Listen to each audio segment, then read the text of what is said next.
What's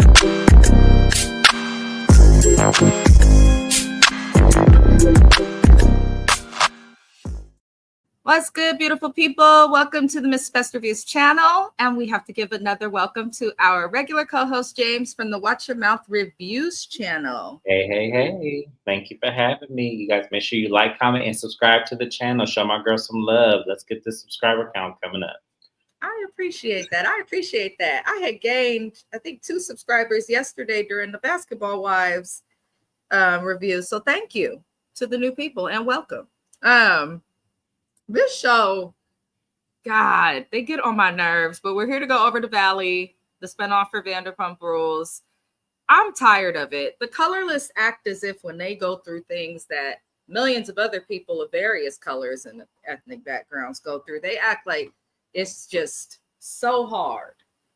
And they seem to make things seem worse than they actually are. And it's just a lack of accountability.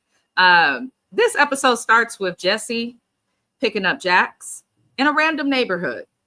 Now, it looked like there's a neighborhood outside of Long Beach called Pico Rivera. Mm-hmm. And that's exactly what the neighborhood that Jax was being picked up in looked just like. He wasn't in no rehab facility. Mm-hmm. Nobody charging him $30,000. I said, oh, look at here. All that looked familiar. That was a regular residential neighborhood. Yep. Ain't no way that man was in a facility. So I'm like, okay, stop trying to play with us. I think they got him an Airbnb because there are a lot of Airbnbs in that area. Mm-hmm. I think they got him an Airbnb and told him to sit still with the heavy Hispanic population that is there that will mind their business until it was time for him to come back on the show. I can't. But Jax is complaining about how he feels nobody supported him while he was in rehab. He's mad that they had a party at his bar for Brittany. He gets home to the house that he and Brittany shares that he don't want to pay for. And he's telling Jesse, he's like, my stuff's supposed to be put in boxes. His stuff was in some black hefty bags. He was upset about that. I said, Jax, you must not have very many black friends. Because I was just about to say that. You took the words right out of my mouth. You obviously ain't never been with no black woman before. Because trust me, it ain't even gonna be no hefty bag. It's gonna be in a dollar store. Trash bags and the shit, and the intention is the shit gonna rip when you pick it up when you try to take it to the car. So it all falls petty. I at least will get to the Home Depot and give me a good little pack of black bags that's durable, but I will sure poke a hole and put them over my clothes. If you buy those on the Dollar Tree, you saving time. That's what I said. I know you're gonna do that. Just go to the Dollar Tree because I'm telling you, you want the shit. The shit don't do the same thing. You just ain't got to put no effort into it because then you can say, well, the bag just ripped. But I'm like, nobody gets mad at their stuff being put in bags. Like, you couldn't have expected this woman to go out and spend more money to move you out of the house that you just randomly moved out of. But Jax, he also says that Brittany needs to put the house on the market and that there's no reason that any woman with just a child would need a 5-bedroom house with all of these bathrooms. And I'm like, what's with the sexist comments? Women, statistically, we do make less than men in the United States of America, and they need to fix that. But will a woman to make less than a man and still do more than a man who's gainfully employed? So go ahead. Why? Who is he to tell somebody that they need to sell a house and that the house is too much house for them? Though I agree with him, I don't think that that's his place to say that. She doesn't need the house. That is correct. Not that house. Yeah, not that. Like, to me, the discrepancy in bedrooms, I don't fully disagree with. I feel like, okay, she probably needs at the most 4 bedrooms because she can have an office space because she does podcasts, and then the baby need a room, then she need a guest room for whoever helps her with the baby, and then she need her room. And then maybe a loft for if you want like a mutual room between everybody and in your living room. But you don't need no big ass mansion like she got. She don't need that. So I agree with him, but it was wrong coming out of his mouth. Is what we're going to say. It's also wrong because, sir, you wanted that house as well. Brittany and Jax never could really afford that house the way that things went for them compared to the rest of the BPR cast. I was surprised that they decided to do it based on the amount that they're paying in mortgage. I feel like their interest rates are probably not where they should be ideally, which is okay. Either way, you're going to be You could have a 1-bedroom house in California and your mortgage is going to be at least $4,600. It's just the way it is here in this state after taxes and all of that. But Brittany and Jax have always tried to live beyond their means. So I don't think either of them need to be telling anybody what the other person needs. But to make those comments against women, Jax, stop. Stop. Please stop. And I don't even like Brittany, but he got her twisted. Mrs. Moncrief says, Charlemagne, is we live? I'm so ready for this review. And Zach reading Jax dash Jason dash Frank Jibber Himmer said, I cannot. I enjoyed that too. Zach is as well. I actually that actually turned him around for me. Yeah, Zach is like up and down with like I'm very up and down with him. Like there's times I like him, there's times I don't, and the times I don't like him showed up more this season than it did anywhere else. But this actually made me feel like, even though once again I don't like Brittany either, but I like that he has her back, and I'm glad because she don't be having his. But that's even though she don't have his, but none of them like. Y'all can clearly see this man has issues, but y'all are trying to hold on to hope. All of them, with the exception of Zach and maybe even Jasmine. All of y'all are trying to hold on to hope that he's not who he says he is and that he's going to show up to be this knight in shining armor. They all are guilty of this, with the exception of those two. And I'm just like, what are y'all seeing that I'm not? That's how I feel. I do get what you're saying there, but Zach is the one. Zach knows how to handle Jax. And it is that nobody else really holds Jax accountable. But we're going to come back to it. And Jax did make a stupid comment. He wants to go to a party for Zach's boyfriend, Benji, moving to America. The party's being thrown at Jesse's house. Jax says that he's going to go. But I was kind of looking at Jesse like, oh, you a little bit of a bitch. And here's why I'll say that, y'all. Bear with me. Because Jax was Jesse explained, this party's at my house, but it's for his boyfriend. It's a welcome home thing for him. And Jax said to Jesse, yeah, whatever. I don't care. You're my friend. I can go to the house. I don't give a damn if you are my friend. I don't care if you're my best friend. You're not going to tell me when you can come to my house. If I don't want you to come, you're not going to come. If I have not invited you, you're not going to come. I'm like, maybe that's something the colorless do, because I wish the hell, James, that you talking about not coming to your house. What? No, because first off, I wouldn't do no shit like that. That's not even my character. But for me, I just feel like it just goes to show, once again, he has no boundaries with them in this group. Like, and that's why I said they all go around him as if they don't see the horrible human being he is. That's why I said I feel like there's something that he probably just has dirt on all of them. He probably do. And that's why they move around him like they do, because y'all can clearly see this man is not right. And the fact that all of y'all turn blind eyes to his behavior is crazy to me. There's no way, like you just said, there's no way if I know that Brittany's going to be at this party, him and Zach ain't even friends like that to begin with, for you to come and try to show up to his boyfriend's welcoming party, welcome back to the States party. Like, that's crazy to me that you even wanted to be there. But the fact that you even showed up, they were more concerned about him running into Brittany, when the main point is, do you even like Zach? Do you know the boyfriend? Like, what? I'm trying to figure out that more so. I didn't even care about that Brittany was there. I was like, what is your stance with this part of the group, sir? Because I haven't seen it. And just because you were away, you ain't sent no phone call to no Zach. You ain't sent him no text messages to say, hey, how you and nobody doing? I ain't seen none of that. So what are you here for? He just wants to be involved. That's how Jax is. He just wants to be involved and on camera. But at his age, it's just not fun. Which I'm not going to have fun discussing the next people, which are Michelle and Aaron. At first, I was like, I'm just going to go past this scene, but then it kept going. And I was like, okay, there's small points we could talk about. So for those who are new to the channel or don't know, I don't dislike Michelle, but I just don't feel like she's good reality TV. I don't feel like she's a person that should be on TV. She should be regular. Like cry and white women in situations. She's for me just draining with this divorce situation. She's dating a guy named Aaron. She's been with him, it looks like, for a little over a year. Her divorce still is not final. So it's like, whoa, you just jumped from one relationship to the next. Like you really haven't taken the time to heal, to get over Jesse, none of that. But she's joking at Aaron's house about like how her daughter wants to live there because she loves playing in the grass. And I was looking at that little ass patch of grass. That's why I can't live in LA. But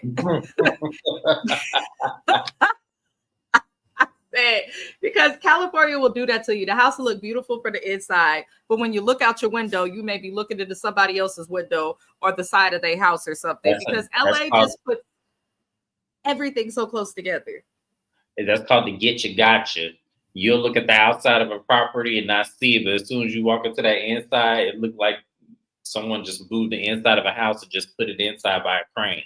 Like I'm telling you, LA don't never match. It doesn't. Hot mess. It doesn't. The Bay Area is really like San Francisco. Of course, there's a space problem, but like you could still find a house with a yard and some space between you and your neighbor up here in the Bay.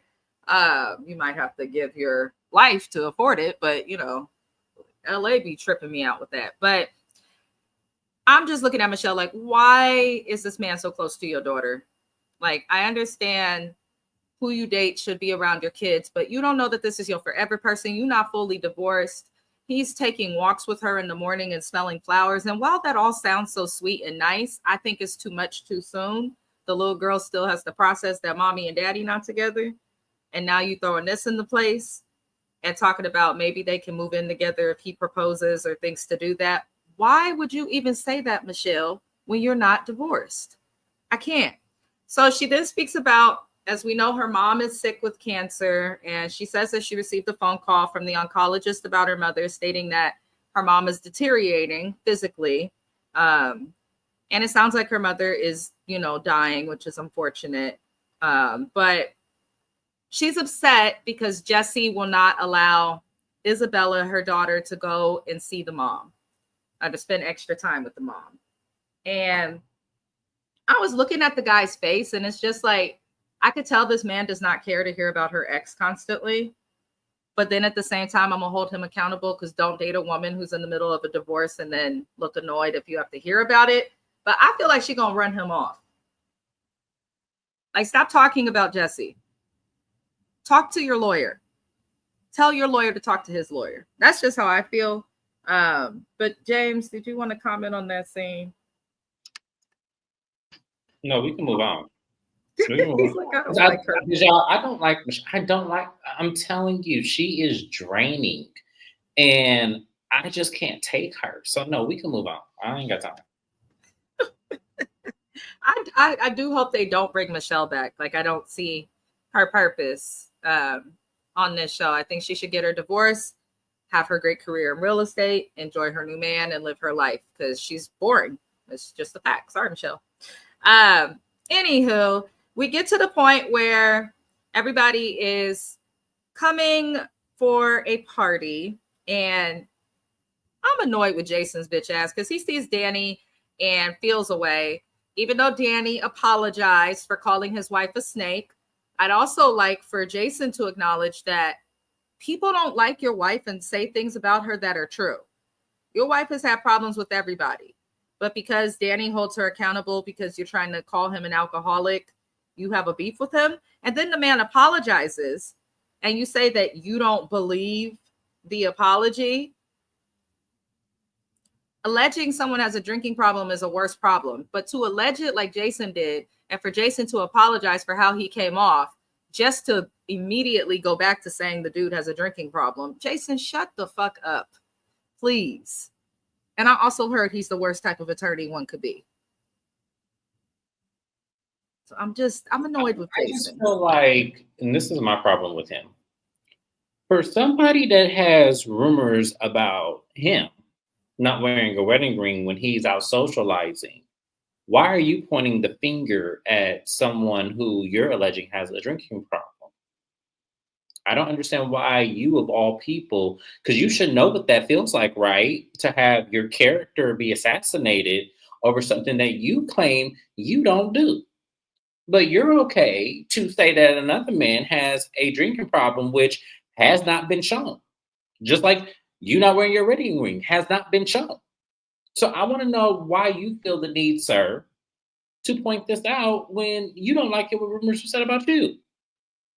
Hypocrite. Jason is full of it. To be an attorney making allegations like this against someone on television, Nia, Danny, y'all got a new baby. I know diapers is expensive. Please sue this man for defamation. I mean, I'm telling y'all better start sending people letters Send because them a that's cease and crazy. That's desist. crazy to me. It's crazy to me. And then this is why I don't like him and Janet. This is the reason why I don't like him and Janet. I know we're gonna get to them in a minute, but ugh. It wasn't good. We're gonna skip because I don't really care that Jax's business partner is upset about the party at the bar. But the group is having dinner at the table and they bring up the Dark Danny comments and Jason tries to say, I'm not accepting your apology because you were blacked out drunk, so you don't even know what you're apologizing for.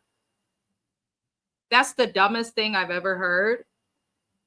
That's the dumbest thing. One, you are not the person who's able to assess if someone's blackout drunk. Your job is to research, litigate, and find ways to get people off. Your job has nothing to do with assessing somebody's drinking. If you didn't go to school for it and finish, then be quiet. And not just school and finishing any old degree. If you do not hold licensure or have understanding to substance use disorder, binge drinking, alcoholism, if you don't understand that, then be quiet. And it's not his job to understand that. But to make that allegation on a man who has 3 kids and a wife on television, who's working a job for the studios doing voice acting, like what he's saying can actually be damaging to Danny's reputation, career, and his family. So I'm really grossed out by Jason for saying that. And him and his wife drinking every fucking scene. So one thing, people could be saying the same thing about him and his nasty ass wife, because Janet's not attractive, and y'all can't pay me to say that she is. I don't care. She's just not. She's not. So maybe that's where all the anger and weird energy is coming from. But Jax jumps in because Jax loves drama, and he's trying to say that Danny has been kicked out of his bar. And I'm like, but you let him come back. So he's so bad that he gets kicked out, but he comes back. Jason says to Danny that being an alcoholic does not mean that you have to drink every day. I'm so confused because then what does it mean? Then what does it mean? To be an alcoholic, if you are an alcoholic and you do not drink every day, your body will go into a state. I'm just saying, like that kind of like being dope sick. It's right. The same thing. They actually, a lot of alcoholics want to stop drinking. I have clients who are alcoholics who want to stop drinking, who cry to me in our sessions, and they can't. And the reason they can't is because they can't afford to go detox. So it's really annoying, and that just shows he doesn't understand or have any knowledge about this, and he's just throwing around baseless claims that are dangerous and also offensive to people who are actual alcoholics. It's just you just pulling out any. It's just he's pulling out any old thing out his ass just to make sure it almost gives because they don't know how the season's going to play out. Right. So they're trying to pick out things that will stick and carry on with it because they know they want to come back next season. So it's like every setup for you is a come up for your next journey in life, and that's what I think they're doing. They're all doing this, all of them. But I feel like that doesn't mean sacrifice your next cast member by putting out something that's so heinous that actually can have horrible ramifications because he's in the industry. He's an actor. So you putting that out there could actually hurt him because there could be casting directors that say, okay, well, we watched your show and one of your cast members says you have a drinking problem. And I know you work long hours with them and that could be a conflict to your next gig. So you don't know what that could do for him by you putting that out there like that and not having really any solid evidence. And then in the next statement, you said that, he doesn't, just because you be alcoholic and I drink every day. It's not like, that's not the point of the alcoholic. But the thing is, that's the only argument he had. Danny said to him, I rarely drink. He didn't even say I drink all the time or I drink a couple days out the week. He said I rarely drink. That is how he was introduced on this show. every cast member commented on that on seasons 1 and on this current season. So it's very strange that they are doing this. Honestly, Bravo is wrong to allow Danny and or not Danny, but to allow Jason and Janet to get away with this. This is dangerous. I would say fucking off arbitration clause and be suing the hell out of Jason with an actual attorney that knows what he's doing. Because ain't no way in hell people would be talking to my husband that way and getting away with it. Mrs. Moncrief said, one thing I cannot stand is to invite me out to drink and then monitor my drinking. Exactly. We grown. We go out with our friends to have fun. If I go out with somebody, they get too pissed drunk and I got to babysit them, I won't drink with them no more. Nope. That's how it should be. Have fun. When as far as to say he was essaying people, that pissed me off. That really pissed me off. He did say that. When? He did say that. Jason said that and Janet said it, which pissed me off. Yeah. And here's when it happens. So Nia and Janet, they end up sitting down and they have their own conversation because Nia's like, what the hell's going on? And Janet says to Nia about her husband that his actions have been horrible, even though nothing's happened in this season. And Nia shuts it down and she pretty much checks Janet and was like, no, he had 2 seltzers and a shot, which was the truth. We saw that last week. Production provided, proof through the clips. And Janet is basically saying that it's okay for her to say these things about Danny being a drunk because he called her a snake. Bitch, you are a snake and you got the face of one too. I don't understand why this girl is mad about that. That doesn't equate. This is where Janet goes and says that Danny sexually assaulted Jasmine in a bar. And okay, I did see her. Okay, go ahead. And walks away from Nia. If somebody would have said that about my husband, she is lucky that Nia has been delivered and is a good person. I would have snatched her up. And if she tried to sue me, I would have countersued for defamation and being driven to be insane in an emotional moment. Like, no. Wouldn't you snatch her up? Oh, trust me. It would be, when I tell y'all I would have been fired from the show right then and there, I would have been fired. It wouldn't have been, because Janet would be suing me. Would be suing me and then would have to have had some corrective surgery on her because there's no way you're going to talk about my husband in that way and say something so damaging. As I said, they don't understand how bad an actor's persona has to be very clean to get constant work in LA. That is how this man eats and survives. And the fact that y'all are putting out these crazy allegations, you and your husband, y'all should be fired. But I know Bravo for something about these clear folks, y'all get the Heather Gay treatment of the world here on this network. I don't understand it. I will never understand this, but y'all get the Heather Gay treatment and y'all continue to abuse it. And I'm sorry. I think Bravo just keeps the wrong people. Like Janet and Jason saying something like someone's going to sexually assault or did that to someone else when they didn't. Nah, that's too much. It's too much. But Bravo has a problem with letting the wrong people get away with things. I think a great example is Britt Eady, who is now suing them for lots and lots of money. You let people who do bad first and do worse bads get away with it, then they come back and cause a bigger issue. Like, as my personal opinion, Britt Eady should have been let go with Kenya because you don't threaten people with guns. But Bravo kept her, and now look at them. No, because Andy thought it was great. That's what he said on his podcast. Andy said it was great. Like, it was great TV. It was a great moment. That's not great. Terrible. That's not for somebody to threaten somebody's life. And then for one of your cast members to follow up and say that she did have a gun. It's like, because that's what Kelly put out there. Kelly put out there that she did have a gun. So it's like, okay. So it's a mess. Bravo needs to get it together because Janet and Jason, we don't like them. Janet is hot. And Janet looked like she's starving to death. Stop with the Ozempic, Miss Woman. It's not helping you. You're just not cute. And maybe that's why she's that way. I feel like the most Because funniest she's of looking hungry. people. No, the funniest Oh, looking people always do the worst they things. do. It's Whether they they big, do. They just small, or can't help whatever the it. hell it is. They They just just can't always help do the same themselves. things. And I Mm-hmm. can't blame Jason. Tell us the truth. If I had to look at that face every night, I'd be taking my ring off too. Hey, tell the truth and shame the devil, Jason. Right, right. But Because I don't obviously respect him as something a is wrong. man. You should correct your partner when they do something that's wrong. Like I have a husband that will say some shit that he just shouldn't do. The man is ghetto. I can't help it. And I'll be telling him, like, no, babe, like, don't say that. Or no, you were wrong to do that. And you should probably, stop doing this or issue an apology. Like, it's weird that Janet and Jason are just trying this. I'm gonna stick beside them.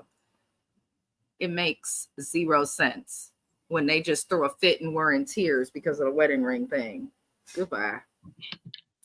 But Nia and Danny, because Jax arrived to the party, and I was like, I'm tired of the saga of Jax and Brittany. They can go.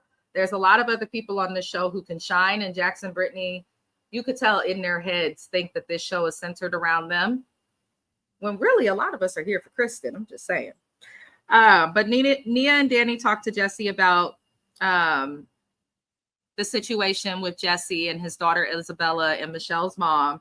Nia was in tears because she's lost her mom, and she explains like her mom is sick and you shouldn't keep her from her grandmother if she's passing from cancer. And Jesse was like, he claims he did not know that Michelle's mom was that sick, which I kind of believe him this time, because the way that Michelle is and the lack of wanting to talk to him, I don't think that she communicates with him for him like to know like, oh, my mom is dying. Like there's so much animosity there. I can't see it happening. But Jesse heard that and he said he does want his daughter to be able to have time with her grandparents. And I do think that he means it, because Jesse, though he's like Jax in a lot of the narcissistic tendencies and things, when it comes to his daughter, you could tell that's the person that softens him up and he values being a dad. So I do kind of believe him with that. But he says that he will allow Isabella to have time with her grandmother. However, he says that he doesn't want his daughter to have to see her in such a deteriorated, shape. And he wants to have a conversation with Michelle and their daughter about, life and mortality, which I actually think is incredibly responsible if that's his legit reason. Because for a kid to see the grandparent they remember is lively, for a kid that's small to see someone like deteriorate, and cancer changes people. I would say the best example publicly would be Tracy Braxton. Whole different person, the way that attacks your body. So I do think it's important for the child to have something. And I hope he does the right thing. I think it's something more adults should be comfortable with talking about with their children and with, as early as they're able to understand it. Like, I think that it is important for kids to have an idea of death. My parents, my mother especially, shunned me away from it all my life. I've never been to a funeral. My first funeral was my father's funeral. That was my very first funeral. I had no relationship with them. And of course, I've lost a couple of friends, throughout my life, but I still did not have a borderline understanding of death. My father's, well, no, that's not true. I had an internship where I seen something else, but I'm just going to say where a personal effect to me, my father's body was the first dead body I had ever seen where it was an attachment to me. So, and I still have not recovered fully from the trauma of that. So I think preparing your kids and letting them know that death is simply a part of life. It's an unfortunate thing, but it's best to always make sure that they have a great understanding. So I actually commend them for doing that, because it's not something parents do. It's something they try to avoid having that conversation about. And I don't think you should. I just don't think parents should do that. I think it's irresponsible. Yeah. Yeah, I think that's a very good point. And that's, to have to see a dead body in general is hard, but when it's someone you're connected to, Yes. It definitely stays with you. It definitely stays with you. So I hope that they have the right conversations with the daughter. I don't know. We'll see. I feel like in this situation, I definitely feel like a court mediator would be the safest thing, because it's such a sensitive situation that the way that these two behave when they try to have a conversation together, it could like stop any hope of peaceful co-parenting. So I definitely hope they use the court to talk. We'll see. So Zach and Jax talk at the party, and I said, Zach, this your redemption season. I couldn't stand you season 1, but season 2, I am here for Zach. I love me some Zach because he talks to Jax at the party that Jax was not invited to. And he pretty much holds Jax accountable for the things that Jax has done. And I was cracking up because Jax was like, well, whatever. I don't have to talk to you. That's none of your business. Okay. Jax said, well, whatever. I can say this about you. And Zach said, okay, that's fine. Jax goes, it's my show. Yeah, and it filmed for 30 days without you, and it went on just fine. He said, you can leave. There's the door. I said, oh, Lord. You know what, Zach, you know exactly how to handle Jax because it was funny. Zach says it's Jax tries to go, it's my house. Don't talk to me about that. And it's like, sir, you ain't paid for that house. You stop paying that mortgage. Regardless on how I feel about Brittany, because I feel like she is responsible for her mortgage as well. But you stop paying the mortgage. She thought you was paying the mortgage. That was the arrangement that y'all had, and you just stopped paying for it. And now you suddenly want to go tooting around, talk about it's my house, it's my wife. I'm going to talk to her when I want. Zach is the friend that you want on your side when somebody is fucking with you and trying to gaslight and manipulate you, because that's all Jax wants to do. Because he knows if he goes to that girl, we know Brittany ain't never been too smart. She would probably very well go back with him. And she admitted that herself. So I was happy that Zach got Jax to, run up out the party. How'd you feel about it, James? I loved it. I did. I loved it because I love when somebody who acts like he's the head honcho of the show and he feels like there wouldn't be a show without him gets dogged by the undercastman of this show. The one who, doesn't have the bigger name, the one who is, the outsider of everybody else. You know what I'm saying? Like, I love when the underdog gets him all together because Jackson didn't know what to do. He was up in there just sweating like, okay. Every comeback he had, it didn't phase Zach. Zach just laughed, and that was me. It kind of reminded me, even though I don't like her anymore, it kind of reminded me of Sutton when Erica tried to get Sutton together by saying, you're Miss Small Town, you shut the fuck up. Sutton looked at her, just laughed because the shit was funny. It was stupid. Like, girl, who you think you're trying to bully? Like, get out of here. So that's why I lived for it. I did. Yeah, man, Zach handled Jax better than anybody ever has because at this point it's ridiculous. Yeah, this group, they all, and Jax tried to throw, I've seen videos of you partying too. Zach was like, yeah, and he's like, well, you need help too. He said, I'm in therapy. And Jax looked at him because he don't want to go to therapy. He said, I can't say shit to that. Right. Like, what can you say to somebody? Being in therapy basically says, yes, I'm admitting I'm flawed and I have shit to work on too. What are you doing, Jax? Talk about his show. Yeah. Mm-hmm. So we didn't even like him like that. We showed Anywho. So we get to the next day after this event. Jax is moving his stuff out of Brittany's in his house that they shared. He's talking about how he has not seen his son and Brittany has him blocked on everything. So he's unable to contact her. I said, he's slow. She blocked you on everything and has your child, refuses to be around you, and wants everything done with you getting your stuff on camera so you can't steal. That is a woman who is done, sir. And the fact that he didn't see that shows how he thinks about her. But in the middle of all of it, Brittany is texting Jason to talk to Jax. And I'm like, why are Jason and Janet so willing to get in people's business? They clearly are bored. Like, they clearly have nothing going on. It makes me wonder, have a relationship if they're always like doing stuff for other people? That's what I'm saying. There's definitely cracks in that foundation. There definitely is. This almost makes me feel like there's more to that rumor than both of them are leading on, and that's why they're trying to make this such a big deal and specifically focus on the topic of the ring. I feel like there's more to that rumor than they're letting on, and that's why they're doing this. Y'all are not slick. So I just want to let them know they are not slick. There is something more to that room. I think Jason and Janet are going to get ate up. Yeah. If there's a reunion, they're going to get ate up at the reunion. Because the fans, nobody likes them. The stuff that they're doing is genuinely triggering. And for me, I'm actually a survivor of sexual assault. So it pisses me off when people use the term frivolously, like just loosely, just throwing it, oh, he grabbed her butt, that's sexual assault. Like, to an extent, yeah, maybe that, but to paint it in the way that they painted that, like, that actually triggered and pissed me off. I was like, I hope the fans eat at them. Whoever got a Twitter, when they ask about the reunion questions, tear their ass up. But Jax is moving his stuff, and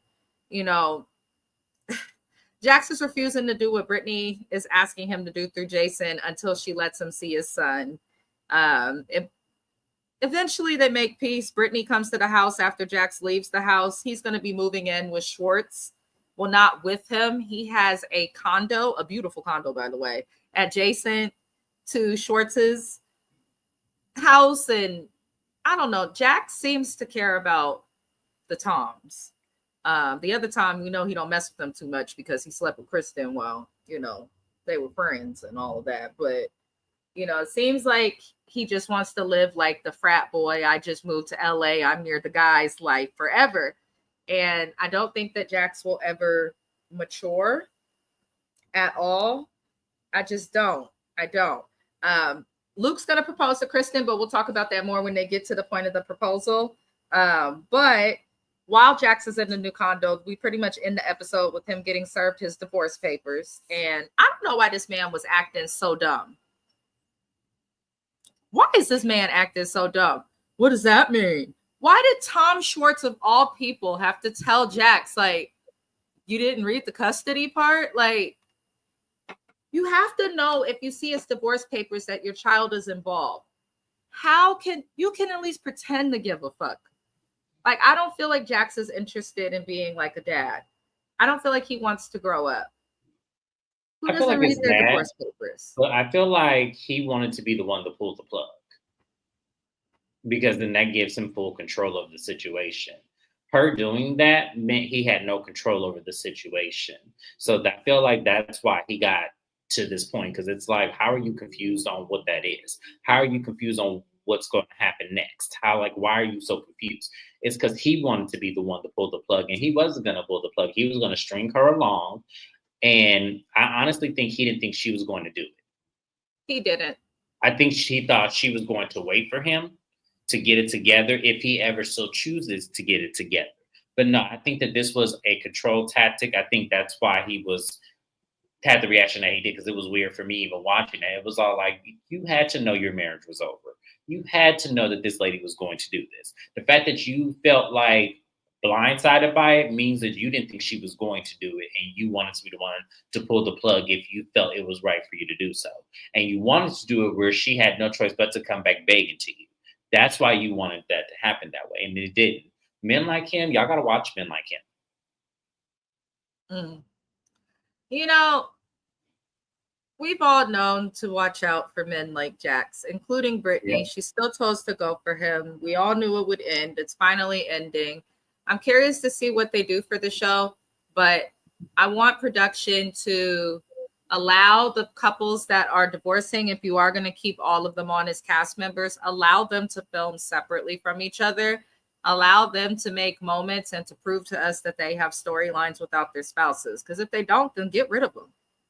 Otherwise, it's going to end up just like Vanderpump Rules and several other Bravo shows end up canceled, done, and nobody's going to watch them. That's just how I feel. Miss Von Creep said, there is a reunion and they all look a clear mess. The colorless don't always look the best at reunions. I've noticed that. And that's across every franchise. It's very rare that they do.